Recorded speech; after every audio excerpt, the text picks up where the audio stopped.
악은 존재하지 않는다라는 영화에 대해서 간단히 저의 개인적인 감상 후기를 말하고 그 다음에 좋았던 장면 위주로 한번 뒤에는 싹 말해 보려고 합니다. 우선 저는 이 영화를 실제로 촬영하는 카메라의 움직임이나 위치, 배치 그런 게 이 영화에서 여지를 남기는 순간들이 있었고 그런 순간들이 우리한테 다양하게 생각할 구석을 만들어줘서 우리 눈에 물리적으로 보이지 않지만 이 영화에서 작용하는 어떤 힘이 있다 또는 어떤 존재가 있다라는 걸 어렴풋이 느낄 수 있었어요.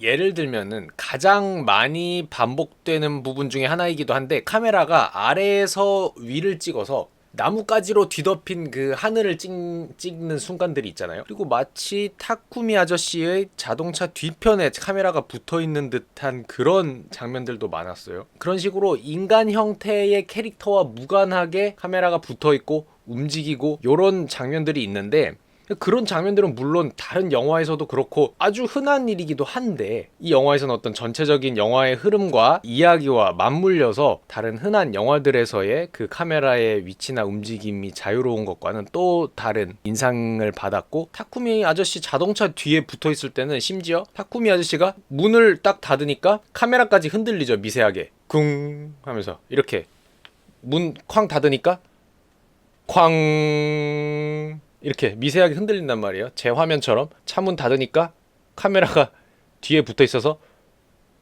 쾅 이렇게 흔들렸어요. 그만큼 분명하게 이렇게 카메라가 뒤에 붙어 있다는 게 드러났는데 아주 흔하게 그냥 다른 영화들에서 카메라가 움직이고 배치되고 하는 것과는 조금 다른 느낌으로 이 영화에서는 아주 중요할 수 있다는 거죠. 이 영화의 이야기와 또 맞물리기도 하고요. 이 영화의 이야기가 진행되는 이 마을 그리고 이 산 그 환경에서 이 모든 걸 조절하고 컨트롤하는 어떤 보이지 않는 존재가 있다고 저는 느꼈는데 굳이 이름을 붙이자면 산이라고 할 수도 있겠고 산의 정령이라고 할 수도 있겠고 자연 어떤 이 마을의 자연의 신 또는 우주라고 할 수도 있겠죠. 그냥 그렇다고 저는 타쿠미라는 인물 자체가 그런 자연의 신 산의 정령 이렇게까지 느끼지는 않지만 타쿠미를 일종의 대리인이라고 느끼긴 했습니다. 왜냐하면 타쿠미는 다른 마을 사람들과는 또 조금 다른 느낌이 있죠. 자기가 하는 일을 심부름꾼이라고 말하기도 했고 예를 들어 우동집을 하는 사장님처럼 우리가 보통 생각하는 일이라는 거를 한다기보단 정말 뭔가 그냥 도와줄 일 있으면 그냥 심부름 할 일 있으면 하고 요런 느낌으로 살고 있는데 마치 이 마을의 심부름꾼이야 라고 대답했던 게 산의 심부름꾼이야 이 자연의 심부름꾼이야 그냥 이 자연의 대리인이야 요런 느낌으로도 또 와 닿았어요. 저는 자연의 뜻을 산의 뜻을 대리해서 집행하는 그런 집행자의 위치 집행 대리인의 위치 그런 인상을 받았다. 이 영화를 보고 나면은 아무래도 마지막에 뭐야 왜 죽여 저 사람이 저 사람을 왜 죽여? 저 주황색 패딩 아저씨가 죽을 짓을 안 했잖아 라고 하겠지만 그거는 우리 인간 생각이죠. 그냥 우리 사회 공동체의 질서와 법에 그리고 도덕에 많이 물들어 있는 우리 생각일 뿐이고요. 자연이 우리 인간처럼 생각할 거라고 생각하는 건 오산이죠. 우리가 도덕적인 잣대로 뭐야 이러면 안 되지 이건 너무한 거 아니야? 너무 억울한 거 아니야? 너무 슬픈 거 아니야? 너무 가혹한 거 아니야? 이러면은 자연은 뭐라 그럴까요? 뭐 어쩌라고? 이러겠죠. 자연이라는 거는 우리 인간한테는 항상 아름다운 동시에 위험하죠. 그렇게 산의 이치, 우주의 이치는 그렇게 인간의 감정에 맞게 짜여진 시스템이 아닙니다. 마지막에 타쿠미가 연예기획사 남직원 아저씨를 목 졸라 죽일 때 그 행동을 인과관계로 뭐 논리적으로 따져보자면 끝도 없습니다. 그게 타쿠미의 뭐 건망증 때문에 딸을 데려가는 걸 잊어서인지 뭐 연예기획사 직원 2명이 애초에 사장의 요구 때문에 또다시 마을에 아침에 얼른 찾아와 버려서 이게 일이 다 꼬였다든지 그 인과관계를 우리 인간의 인식으로 파고 파고 들어보자면 끝도 없어요. 이유 불문하고 의도가 어쨌든 상류에서 하류로 도쿄 쪽에서 그 마을로 어떤 영향을 줬고, 정확히 아직 글램핑장이 건설되지는 않았지만 그 직원들이 와서 어떤 식으로든 영향을 줬잖아요. 아직 뭐 그 직원들이 무슨 해를 입히려고 아직 하지도 않았고 그런 사람들도 물론 아니지만, 이유 불문하고 하나는 어쨌든 죽거나 또는 쓰러진 상황이에요. 적어도 마치 사슴이 총상을 입은 것처럼 하나도 영화적으로 이제 전이가 된 것처럼 그런 코피가 한쪽에서 이렇게 나고 있고, 총알을 빗맞은 사슴처럼 그 순간 연예기획사 아저씨는 하나를 구해보겠다고 이렇게 달려가지만, 타쿠미 아저씨는 마치 총알을 빗맞은 사슴이 위험이 닥쳐서 더 이상 달아날 데 없는 그 사슴의 본능처럼 그 연예기획사 아저씨를 공격하죠.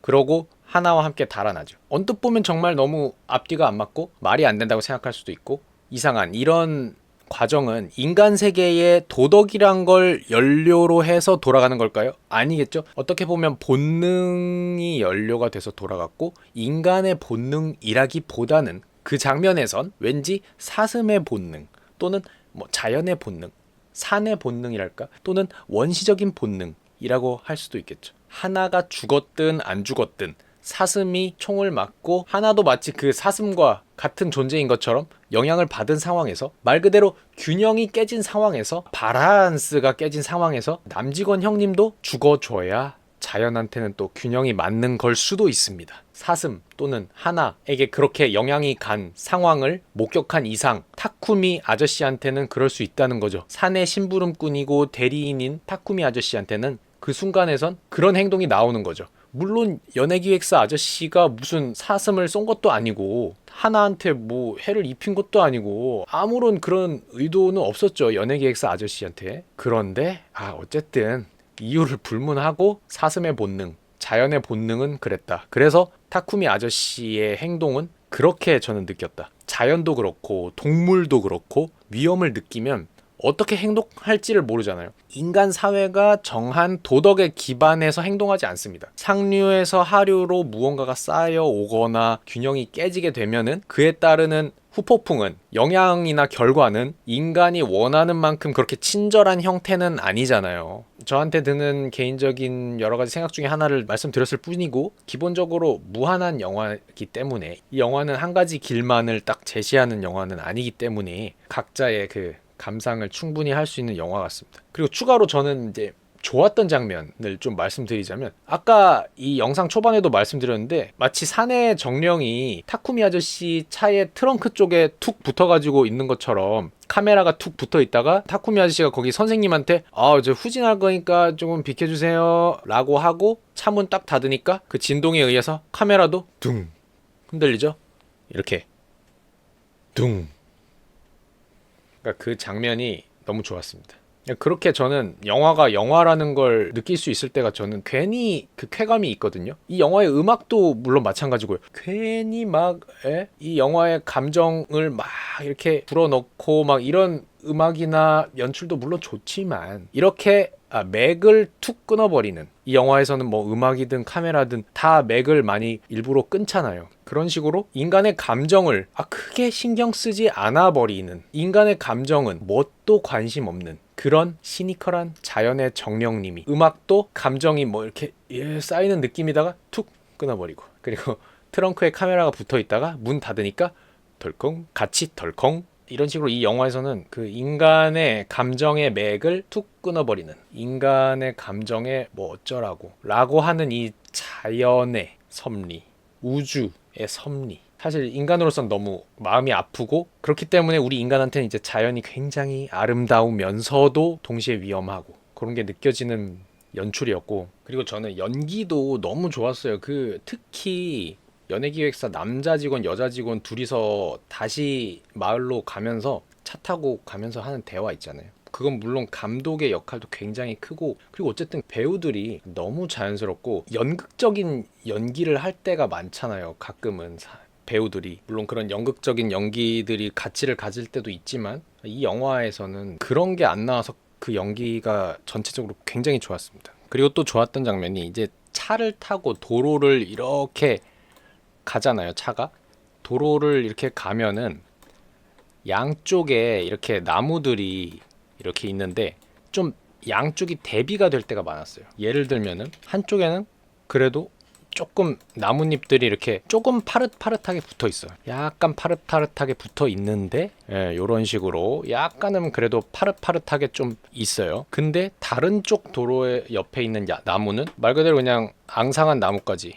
이 영화의 대부분을 차지하는 이 앙상한 나뭇가지들이 많은 비율을 차지하고 있었다. 이 중간에 도로를 기준으로 조금 풍부한 나뭇잎들이 한쪽엔 있었고 또 다른 쪽에는 앙상한 나뭇가지들이 있었고 이런 풍경들이 특히 초반에 꽤 나오는데, 그러니까 이건 한마디로 말해서 불규칙하다는 거죠. 그냥 뭐 한쪽은 햇빛을 많이 받는 쪽이어서 그럴 수도 있고 여러 가지 온도, 습도, 햇빛 그런 영향이 있겠죠. 그래서 이렇게 도로를 중간에 두고 양쪽이 이렇게 나무의 이 파릇파릇함이 다를 때가 있었는데, 이게 또 영화 내내 뭐 완벽하게 지속되는 건 아닙니다. 이 컨셉이. 그래서 무슨 이렇게 대비가 된다 이런 것보다는 좀 불규칙한 이 자연의 모습 이런 것들이 많이 담겨서 이 영화의 이 분위기랑 좀 저는 잘 어울리는 느낌을 받았어요.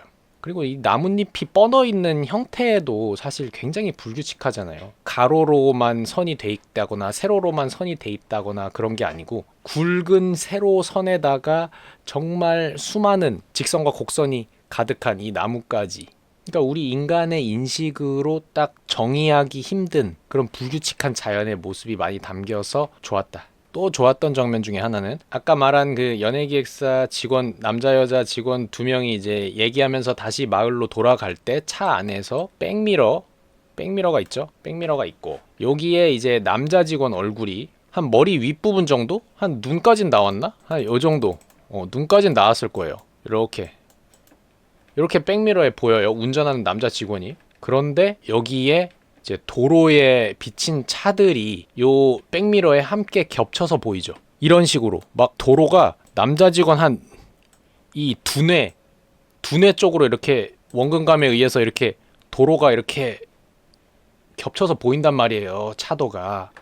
그리고 차들이 막 이렇게 남자 직원 뇌 쪽으로 왔다 갔다 하면서 막 이 남자 직원 뇌를 막 강탈을 해요. 겹쳐서 보이니까 도로가. 이 남자 직원의 이 복잡한 이 뇌를 마치 형상화하듯이 그 고속도로가 이 남자 직원 뇌와 함께 겹쳐서 보여버리니까 너무 아름다웠다.